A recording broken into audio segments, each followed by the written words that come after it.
President, Excellencies, while asserting our rights, we must also firmly face up to threats. Countering terrorism is a particular priority because it synthesizes bigotry, violence, intolerance, and fear. India has confronted this challenge since independence, having a neighbor that is an epicenter of global terrorism. For decades now, major international terrorist attacks are traced back to that one country. Psychology है जी, चलिए, खैर कोई बात नहीं, अब अपनी बात शुरू करो। बिल्कुल सर, जय हिंद करोड़ी सिंह जी, जय हिंद, बहुत बहुत शुक्रिया समय देने के लिए। Thank you sir. Jai Hind Rajesh ji. Thank you sir, आपने समय दिया। दरअसल एक बड़ा अहम इशू था जिसके ऊपर बातचीत हमने करनी थी। प्रधानमंत्री पाकिस्तान के शहबाज शरीफ यूएन के मंच से उन्होंने भाषण दिया और सीधे तौर पे उन्होंने भारत को टारगेट किया, भारत का नाम लेकर उन्होंने कहा। और लेकिन उसके बाद हमारे प्रधानमंत्री को यूएन के मंच पे होना चाहिए था, लेकिन चलिए कई व्यस्तताएं हैं उनकी जिस कारण वो नहीं गए, मैं मान के चलता हूं। लेकिन विदेश मंत्री एस जयशंकर गए, उन्होंने रिप्रेजेंट किया, उन्होंने पाकिस्तान पर कई जुबानी हमले बोले, लेकिन पाकिस्तान का नाम नहीं दिया। पड़ोसी देश, नेबर्स ये कहा, लेकिन पाकिस्तान का नाम नहीं दिया। और पाकिस्तान के प्रधानमंत्री सीधा इंडिया को हिट कर रहे थे। ये कुछ वैसा ही था जैसे गलवान के बाद हम चाइना का नाम नहीं ले रहे थे कि भाई चाइना अग्रेशन उसने किया है, वो घुसाया है।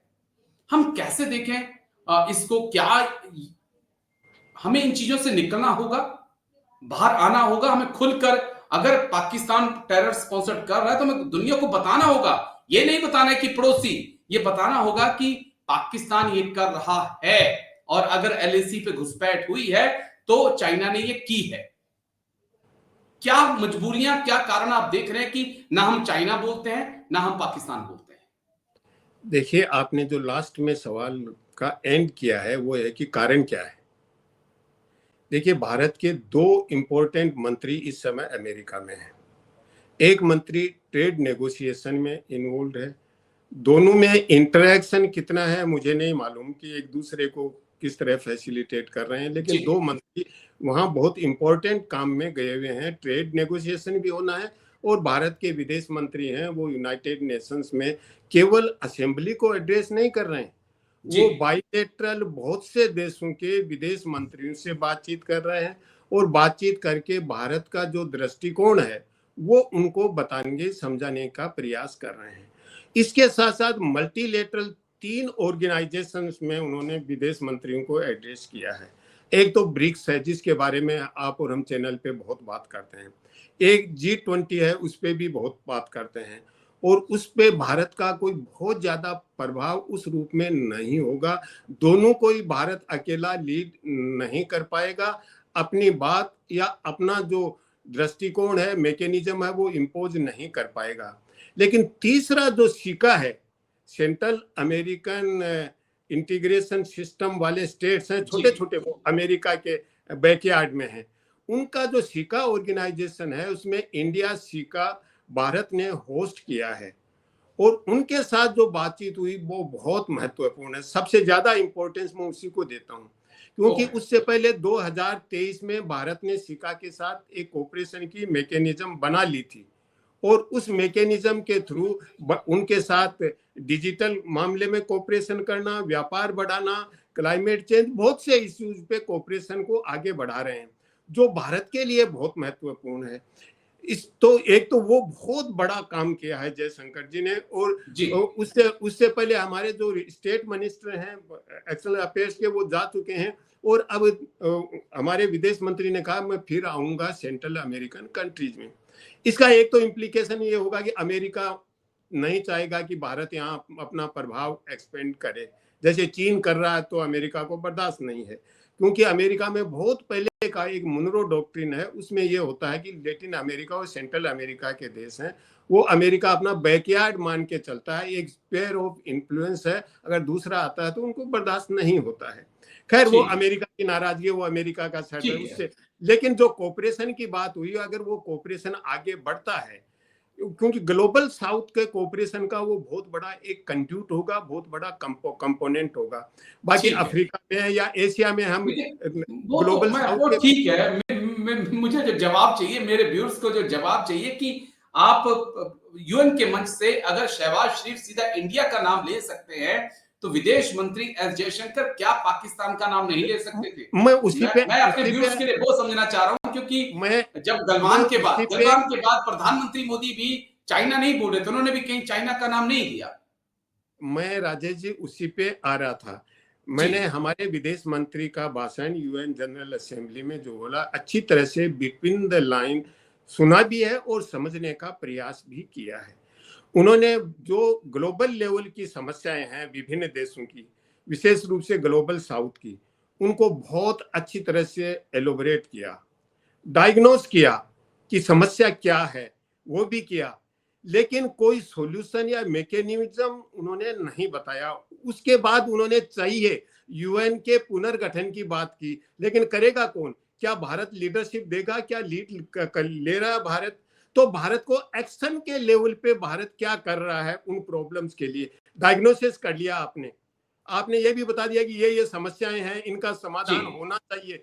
चाहिए, इसके लिए किसी को असहमति नहीं है, लेकिन भारत उसके लिए प्रोएक्टिव क्या रोल प्ले कर रहा है? जैसे यूक्रेन क्राइसिस, इजराइल पैलेस्टाइन, सबकी बातें की उन्होंने। इसमें भारत क्या लीड कर रहा है? कहीं भारत लीड कर रहा है क्या? भारत लीड नहीं कर रहा है। उसका कारण देखिए, मैं बताऊं, भारत का जो अभी प्राइमेसी है, प्रायोरिटी है, वो यह है कि भारत अपना आर्थिक विकास करना चाहता है। भारत अपना एनर्जी सिक्योरिटी को अपनी जनता के लिए इंश्योर करना चाहता है। भारत ये चाहता है कि जो टेक्नोलॉजी है, भारत टेक्नोलॉजी में भारत बहुत पीछे है, अभी भी उतना आगे नहीं है। केवल डिजिटलाइजेशन में काफी प्रोग्रेस की है, बाकी दूसरे फील्ड में इतना नहीं है आगे। तो भारत इस तरीके से अपनी जो डोमेस्टिक स्ट्रेंथ है वो कूटनीति और फॉरेन पॉलिसी के थ्रू बढ़ाना चाहता है। ठीक है। ग्लोबल लेवल पे अगर भारत प्रोएक्टिव ज्यादा हो जाएगा तो जो भी एक्टिव होता है उसकी जिम्मेदारी बढ़ती है, जो भी लीड करता है जिम्मेदारियां आ जाती हैं। और भारत की डोमेस्टिक स्ट्रेंथ या इकोनॉमिक स्ट्रेंथ, टेक्नोलॉजिकल स्ट्रेंथ इतनी ज्यादा नहीं है कि अगर लीड करे और लीडरशिप पे जब जिम्मेदारियां आए तो भारत निभा नहीं पाए। इसलिए भारत अभी भी जो एब्स्ट्रैक्ट बातें होती है ना कि शांति अच्छी है, बातचीत अच्छा है, संवाद अच्छा है, कूटनीति अच्छी है, ये सब बातें सबको मालूम है। और ये हमारे यूएन के जो जनरल सेक्रेटरी हैं वो हर मल्टीलेटरल ऑर्गेनाइजेशन पे कहते हैं, लेकिन उनके जो यूएन जनरल सेक्रेटरी की बात होती है वो आप और हमारा मीडिया कवर ही नहीं करता है। जो पावरफुल लीडर हैं उनकी बात कही हुई है, जैसे अमेरिका का प्रेसिडेंट कहेगा या चाइना का प्रेसिडेंट कहेगा, रशिया का प्रेसिडेंट कहेगा, उनको बड़ा कवरेज देते हैं। लेकिन यूएन जनरल सेक्रेटरी जनरल उसको कवरेज ही नहीं देते हैं। तो हमारा मीडिया भी जो रियल जहां प्रॉब्लम है, जहां क्रक्स है प्रॉब्लम का, जहां रूट है, उसको हमारा मीडिया भी कवर नहीं करता। वो भी सुपरफिशियल तरीके से पावर के साथ फ्लो करना चाहता है।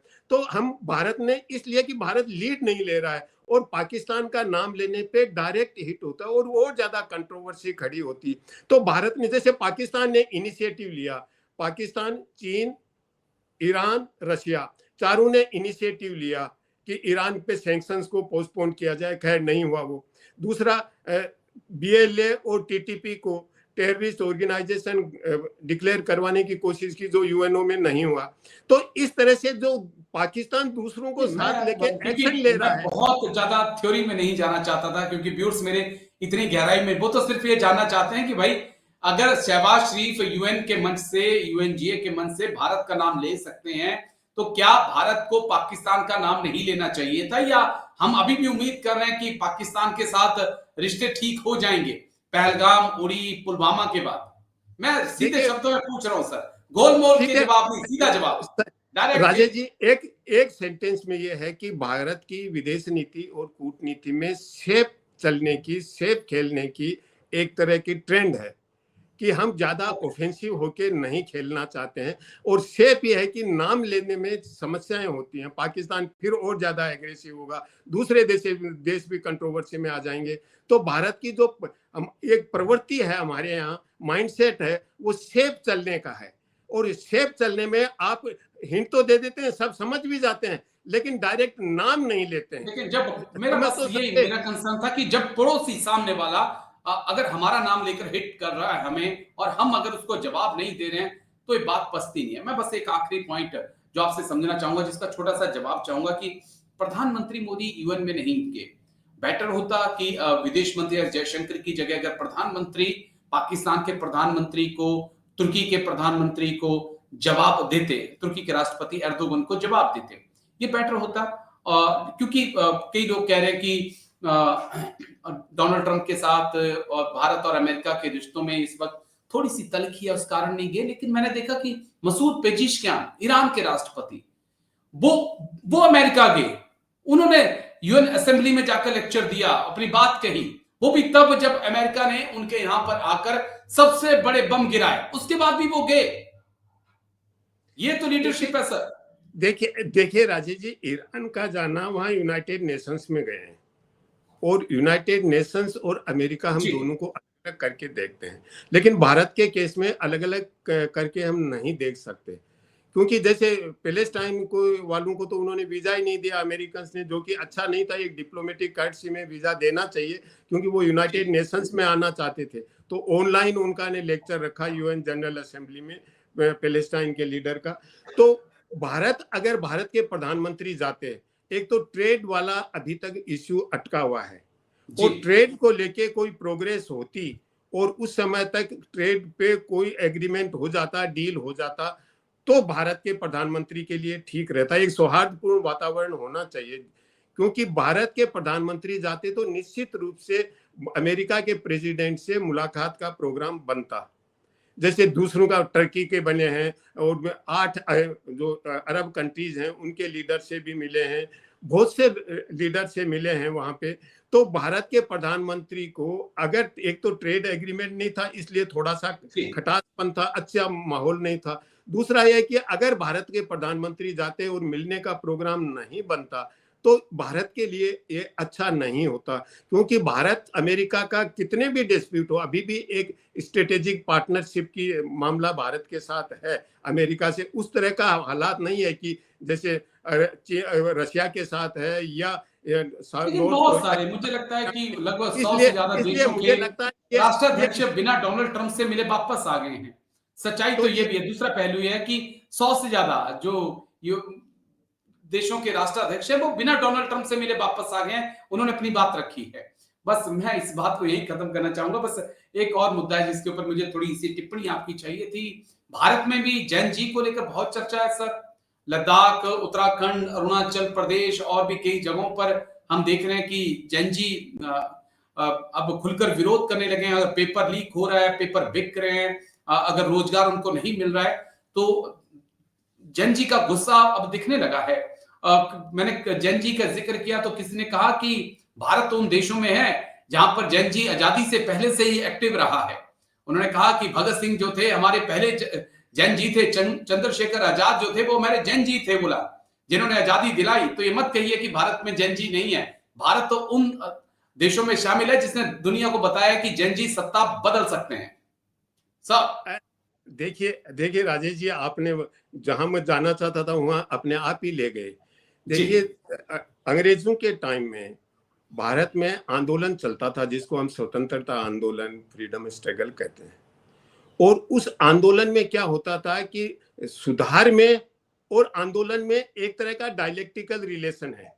अगर आप आंदोलन करोगे तो सुधार होंगे, सुधार होने में आंदोलन फिर मजबूत होते हैं।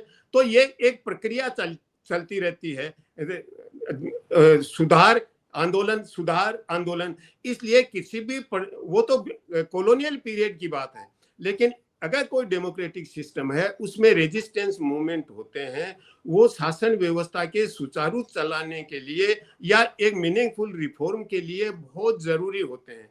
अगर ऐसा नहीं होता है, कोई आंदोलन नहीं चलता है, आंदोलनों को दबा दिया जाता है तो वो वैसा ही हो जाता है जैसे बिना ब्रेक की गाड़ी जा रही है। क्योंकि आंदोलन होते हैं वो ब्रेक करके लगा के गाड़ी को सही दिशा में ले जाते हैं।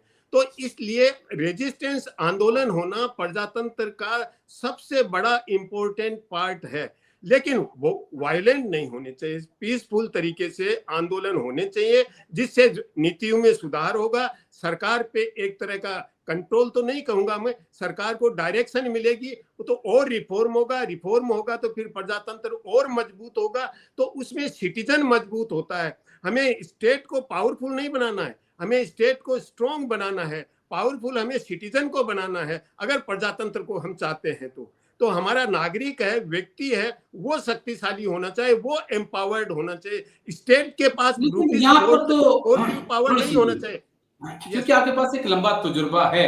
हम देख रहे हैं कि अगर किसान आंदोलन के लिए आए तो उन्हें खालिस्तान भी बोल दिया गया, अगर अग्निवीर स्कीम से नाराज युवा सड़कों पे उतरे उनको देशद्रोही करार दे दिया गया।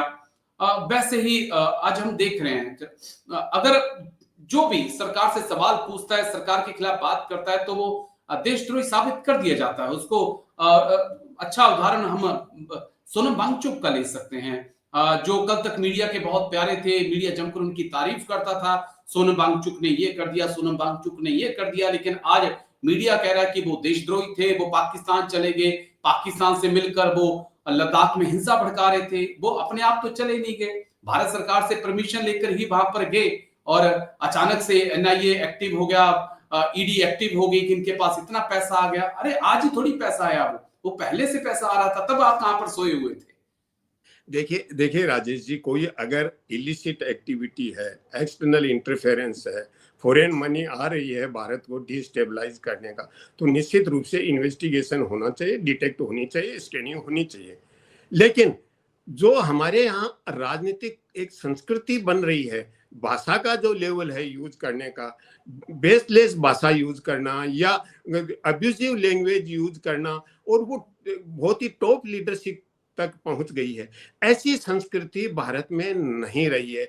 अपोजिशन पहले भी होता था, रूलिंग पार्टी पहले भी होती थी, लेकिन उनमें जो हार्मनी होती थी, जब वो संसद के या पार्लियामेंट के वहां के चाय पीने के लिए जाते थे तो आपस में एंटरटेन करते थे, वो इतना खटास नहीं होता था, एक दूसरे से जो होस्टाइल एटीट्यूड है उस तरह का नहीं होना था। ये भारतीय संस्कृति के लिए या प्रजातांत्रिक संस्कृति के लिए अच्छा लक्षण नहीं है, क्योंकि भाषा में हमें बहुत सोच समझ के और बिना फैक्ट को वेरीफाई किए कोई किसी पे आरोप लगा देना, और वो जिम्मेदार लोगों द्वारा जिनका मायना रखता है राजनीति में, जो स्टैंडिंग रखते हैं, अगर वो लगाते हैं तो ये बहुत दुर्भाग्यपूर्ण है, ऐसा नहीं होना चाहिए। देखिए सोशल मीडिया पे बहुत सी चीजें आती हैं, व्हाट्सएप पे बहुत सी चीजें आती हैं, उनका कोई आधार नहीं होता, तो वो तो है ना, चल जाता है। लेकिन जिसको हम सेलिब्रिटी मान के चलते हैं, जिनको रहनुमा मान के चलते हैं, अगर उनकी तरफ से कोई चीज आती है, अगर मान लीजिए कोई सेलिब्रिटी है फिल्म इंडस्ट्री का और वो जर्दे का प्रचार करता है तो आपको कैसा लगेगा,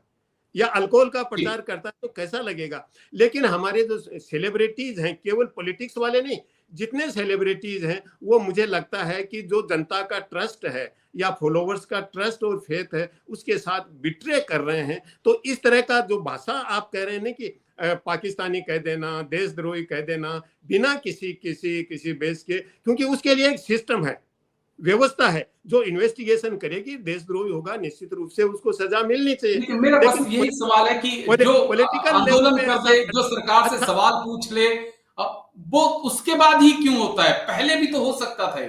अगर वांगचुक का ही हम उदाहरण ले लें तो जब ये लद्दाख में जनजी सड़कों पे उतरा, उन्होंने विरोध किया, बीजेपी के ऑफिस पे हमला किया, उसके बाद वो ईडी भी एक्टिव हुई, उन्हें देशद्रोही भी करार दे दिया गया, उनकी फंडिंग, उनका पाकिस्तान कनेक्शन। लेकिन उससे पहले क्या हमें पता नहीं था इन चीजों का, जो लद्दाख में विरोध प्रदर्शन के बाद पता लगने लगा? दो कारण है सर। हाँ, दो कारण है।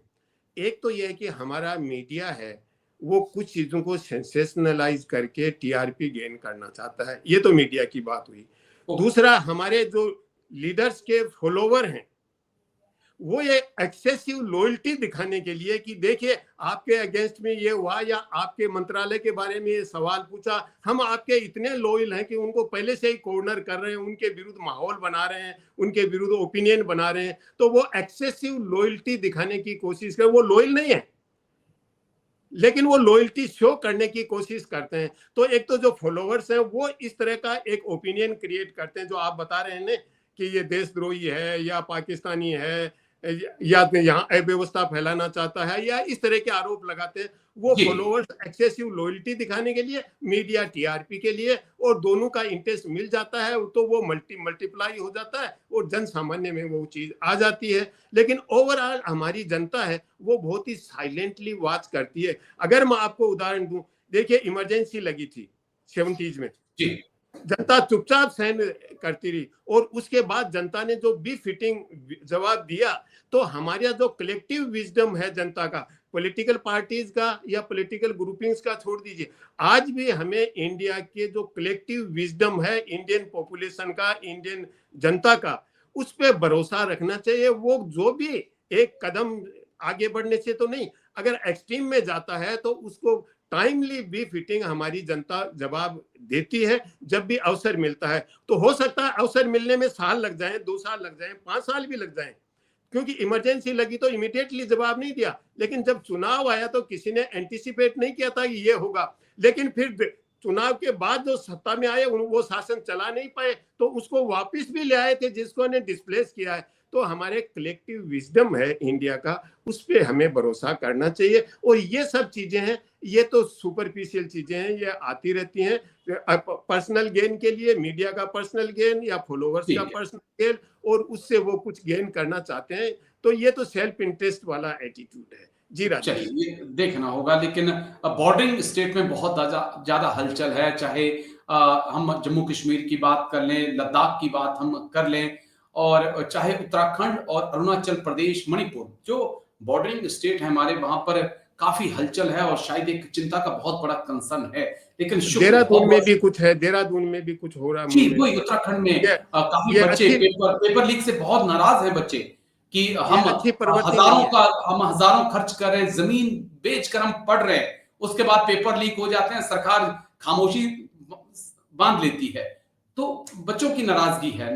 मैंने इसलिए हमेशा कहता हूं कि युवा को रोजगार चाहिए। अगर आप इनको रोजगार नहीं देंगे तो ये आपके लिए आने वाले वक्त में टेंशन पैदा करेंगे। लेकिन शुक्रिया कुलदीप सिंह जी। देखिए राजेश जी, हमारे प्रधानमंत्री जी ने शुरू में आए थे तब ये कहा था कि लेस गवर्नमेंट मोर गवर्नेंस मैं दूंगा। वो तो मुझे लगता है कि वो गवर्नेंस अभी भी चालू है, अभी गवर्नेंस पूरी नहीं हुई है उनकी। जो मोर गवर्नेंस वाला एस्पेक्ट है वो अभी भी मुझे लगता है कहीं कहीं वीक है। जी राजेश, बहुत बहुत लंबा वक्त है सर, उसके लिए भी चलिए क्या इसमें मैं कहूं, लेकिन शुक्रिया, बहुत बहुत शुक्रिया आपका समय देने के लिए। Thank you sir, Jai Hind, take care, thank you. Jai Hind Rajesh ji, thank you sir.